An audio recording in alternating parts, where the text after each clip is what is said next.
Se você for um empreendedor ou uma empreendedora, esse vídeo vai fazer muito sentido para você. Ele vai ser mais como uma conversa, porque eu vou contar uma questão pessoal, uma história que eu ouvi, enfim, a gente vai refletir juntos. Mas eu preciso te alertar primeiramente que ele vai fazer sentido pra caralho se você for empreendedor ou se você for empreendedora. Se você está seguindo uma carreira e tal e não pretende ser empreendedor e está indo por um outro caminho, talvez ele não faça tanto sentido para você. Eu tenho muitos vídeos feitos para pessoas que não empreendem, que querem crescer, que tem chefe, que tem... Enfim, e esse pode não ser o vídeo recomendado. Por gentileza, ache outro vídeo, então, dentro dos meus vídeos que você vai assistir e vai curtir, porque tem muita coisa feita para você. Esse aqui é para empreendedores, beleza? Beleza. E ele vai fazer sentido não só para empreendedores, mas principalmente para empreendedores que não são ricos, de família rica, que não tem uma tia, um tio, uma avó que vai pegar e injetar uma puta grana no teu negócio, no teu projeto. E sim pessoas que representam grande parte dos empreendedores brasileiros, que são pessoas que estão ali vendendo almoço para comprar janta, para vender o almoço para comprar janta, se virando e tirando de onde não tem e trabalhando pra caramba. Empreendedor raiz de verdade. Esse vídeo, se você é essa pessoa, eu te venero. Você é um herói, você é uma heroína, sério mesmo. A gente é foda. E esse vídeo é feito para você. Vamos lá? Beleza? É isso? É isso. Vamos embora. Bom, eu tive poucos líderes na minha vida porque eu sempre empreendi. Então a gente acaba tendo poucos líderes e acaba aprendendo o máximo que pode com esses líderes que a vida apresenta pra gente. E eu tive um especificamente, ele não era meu chefe, porque é isso, nós éramos um grupo de empreendedores e ele montou um time. Então é como se a gente fosse uma agência de relações públicas, mas a gente não era categoricamente uma agência. Ele conseguia os trampos, ele era mais velho, ele era o líder, ele juntou a gente e ele conseguia os trampos pra gente. Ele, enfim, é uma relação meio maluca, meio estranha, meio ímpar, mas vamos continuar. Ele era um líder muito bom, no sentido de que ele gostava muito de ensinar. Então ele passava tarefas mesmo, eu tinha 20 e poucos anos, e era um cara assim, que falava tipo, meu, assiste esse vídeo, esse vídeo não, assiste esse filme. Ele fazia perguntas sobre o filme para ver se a gente captou. Aí falava para ler um livro. E a gente sentava às vezes para nossas reuniões semanais, que eram simplesmente conversas cheias de significado. Ele era uma pessoa meio enigmática, ele não falava as coisas claramente, ele gostava de trazer analogias e deixar a gente refletir sobre elas. Uma pessoa interessante. Tinha suas, como todo ser humano, tinha suas qualidades e seus defeitos, suas dificuldades, muitas questões emocionais difíceis, mas uma vontade muito grande de ensinar, uma bondade nesse sentido muito forte dentro dele, e eu, putz, eu admiro e eu agradeço por isso. E aí um ponto que eu quero trazer para você que é importante, que tem a ver com a minha percepção sobre essa relação com pessoas que têm a ensinar. Muitas pessoas gostam de contar algumas histórias ou falam algumas frases, pode ser uma frase de um filme, pode ser uma frase publicitária, pode ser uma pequena historinha, uma fábulazinha. Muita gente tem esse costume. Se você reparar, pode ser que até que você tenha isso, coisas que as pessoas repetem muitas vezes, que elas gostam de dizer, que elas querem transmitir algo. E esses dizeres, muitas vezes, para as pessoas que convivem muito com aquelas pessoas, acaba sendo uma coisa tipo, ai meu, que saco, de novo tá falando isso. Mas é muito importante você entender a profundidade disso. E as pessoas escutam tanto que ignoram. E ao contrário, preste atenção nas coisas que as pessoas sempre repetem para você. Porque aquilo leva um significado muito profundo sobre como a mente da pessoa funciona. E às vezes, com aquele pensamento ali que você pode desdobrar, você pode ter vários aprendizados. E esse meu antigo líder-chefe, ele tinha uma frase que ele sempre repetia e que a gente nunca chegava numa conclusão, ele nunca queria saber da gente, ele não pedia uma resposta, mas ele lançava essa frase e deixava bem no ar. E mesmo depois de alguns anos, sem trabalhar, sem ver, sem conviver com ele, eu continuei refletindo sobre essa frase e eu cheguei numa conclusão para ela. E é isso que eu quero trazer aqui para você. A frase é a seguinte: o pão da padaria, o pão da padaria, ele é fresquinho porque vende mais ou ele vende mais porque ele é fresquinho? Parece simples, né? Mas, pô, a gente está falando uma coisa importante. Se você tem uma padaria, você quer vender muito pão.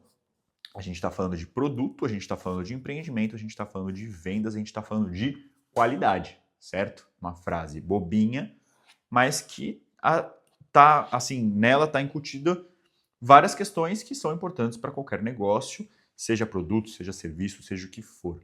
Vamos lá então. Fiquei refletindo muito e eu cheguei na seguinte conclusão, que o melhor para a padaria Porque parece uma coisa meio paradoxal, né? Tipo, meio ovo ou a galinha. O que vem primeiro? A qualidade leva a vender muito. Vender muito traz qualidade. Então, uma coisa assim, tipo, para onde você começa, né? Bem o ovo ou a galinha mesmo, quase que, enfim, um paradoxo. E qual que é a questão? Qual que é a resposta para essa pergunta? A grande resposta para essa pergunta é que o melhor para a padaria é ela conseguir ter capital para fazer pães sempre muito bons, sempre fresquinhos, para servir os seus clientes sempre com pães fresquinhos, ainda que ele perca parte desse produto. Porque então o que acontece? A padaria queima a caixa para que o pão esteja sempre fresco, ainda que não tenha demanda o suficiente para aquela quantidade de pão fresco. Então ela está sempre produzindo parte daquela produção, ela perde e parte ela vende. Por quê? Quando ela vender e o freguês perceber que aquele pão está sempre fresquinho, o que ele vai fazer? Ele vai recomendar para outras pessoas. Ele vai comprar sempre daquela padaria.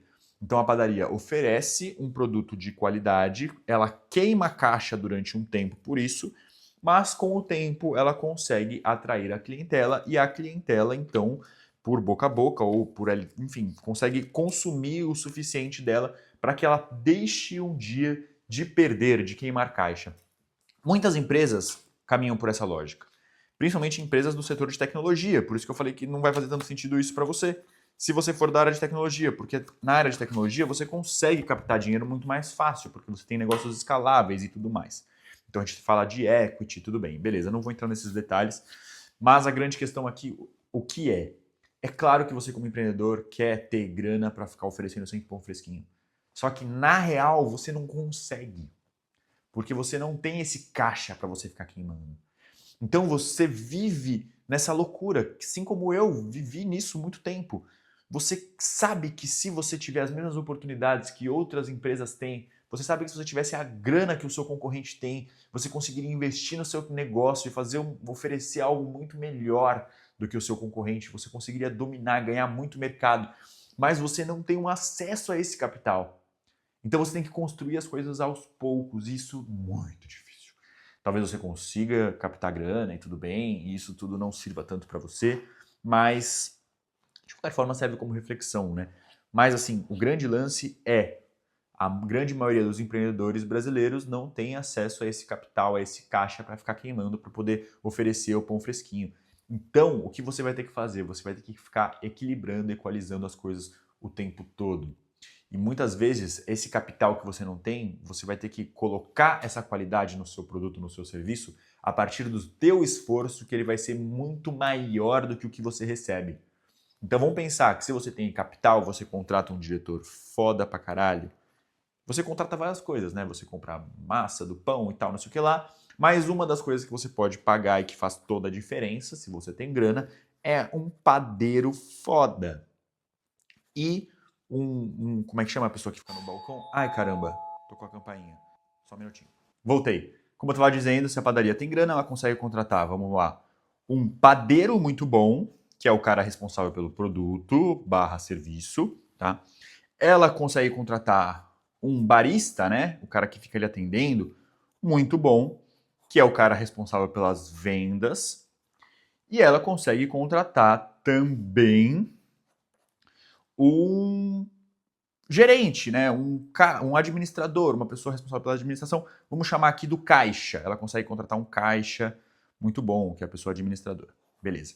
Então a gente está falando de gestão, a gente está falando de produto e a gente está falando de vendas. Os três eixos principais ali de uma empresa. Tem também a parte do insumo, né? Ela consegue comprar em quantidade e aí por isso ela paga mais barato e com isso ela consegue comprar ali o trigo melhor, a farinha melhor, consegue alugar o lugar melhor. Tudo isso a gente vai ter que olhar como secundário, porque são coisas que realmente o dinheiro é que vai fazer a diferença. Mas aqui quando a gente fala de pessoas, então vamos dividir isso, certo? De um lado a gente tem people, pessoas, tá? Que eu falei aqui desses três eixos. E do outro lado a gente tem todo o resto, digamos assim. A gente tem os fornecedores, os produtos e tal, o ponto, todos os outros custos, tá? Então, vamos pensar que para esses todos outros, a gente talvez não consiga fazer mais com menos. Tá? A gente não vai conseguir alugar o melhor ponto nos jardins, na esquina, não sei o quê, um lugar maravilhoso, lindo, pá, colocar uns vidros e fazer um negócio foda, uma padaria foda pra caralho, se a gente não tiver dinheiro. Mas a gente consegue ter um atendimento foda? A gente consegue. A gente consegue ter um padeiro foda? A gente consegue. A gente consegue ter um caixa muito bom? Consegue. Fazer uma gestão muito boa? Consegue. Por que a gente consegue? Porque a gente tem um fanático maluco, doente da cabeça, que trabalha muito e que dá vida nisso, que é você. A gente tem um empreendedor por trás dessa jogada. Então, por mais que as empresas grandes, com grana, conseguem contratar os melhores naquela área, elas não têm o que você tem muitas vezes. Elas não têm um maluco pinel da cabeça doido que vai se dedicar muito por esse negócio. Então é aí que a gente vai se diferenciar.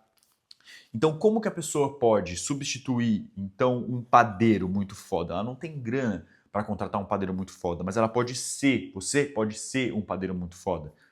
E com isso, talvez você não seja, talvez você seja um padeiro ruim, mas você pode estudar, aprender, praticar e dar o seu melhor e se tornar essa pessoa.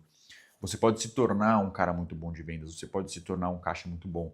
Você pode contratar, se não for a tua vibe, vamos pensar que tem essas três áreas, geralmente você vai ser de uma das três. Ou você é um cara mais de gestão, ou você é um cara mais de vendas, ou você é um cara mais de produto, tá? Pode ser que você seja um generalista que manja mais ou menos os três? Pode, mas com o tempo você vai entender um pouco melhor de qual desses três caras você... qual desses três você tem mais facilidade, qual desses três caminhos é o seu caminho onde você vai crescer. Eu, por exemplo, sou um cara mais de vendas, tá? Mas, bom, beleza, vamos lá. Então, você, talvez, no primeiro momento, tenha que ser um cara bom nesses três e você vai ser um cara ótimo em um deles. Mas você pode contratar pessoas que, de repente, não são boas e por isso não são tão caras para essas outras posições que não são a que você vai seguir, vai assumir, vai se especializar ou vai se aprofundar e treinar, e investir no treinamento delas e fazer com que elas melhorem com o passar do tempo e entregar um serviço, então, feito por pessoas muito boas. Com isso, você tendo pessoas muito boas, você se dedicando muito e sendo uma dessas pessoas a principal, com o tempo a situação financeira tende a melhorar. A situação financeira tende a te dar um pouco mais de margem para você muitas vezes poder oferecer aquele pão fresquinho ainda que você perca. Ou quem sabe você vai fazer isso, vai persistir durante tanto tempo até que você consiga acessar aquele capital que você quer. Mas esse é o meu conselho, essa é a minha visão. Seja, se você não pode contratar uma pessoa foda, seja você a pessoa foda, porque isso já faz com que a sua empresa tenha acesso a um recurso que financeiramente ela não tem, mas culturalmente ela consegue. E você sendo essa pessoa e dedicando-se durante bastante tempo, com o tempo as coisas tendem a melhorar e você vai colocando as peças-chave que você pode colocar e aí quem sabe um dia você consegue oferecer o pão fresquinho, faça chuva, faça sol, porque você gerou caixa para o teu negócio crescer e você vai poder ter um pouco mais de tranquilidade e cuidar do futuro, sair ali da fornalha, sair da mão na massa e começar a trabalhar a nível mais estratégico, de repente montar outras padarias e crescer. Enfim, o pão da padaria, ele vende mais quando ele é fresquinho, mas se você não consegue ter pão fresco todo dia, venda mais para poder ter o pão fresco todos os dias no futuro. É esse meu conselho. Até o próximo vídeo, um forte abraço.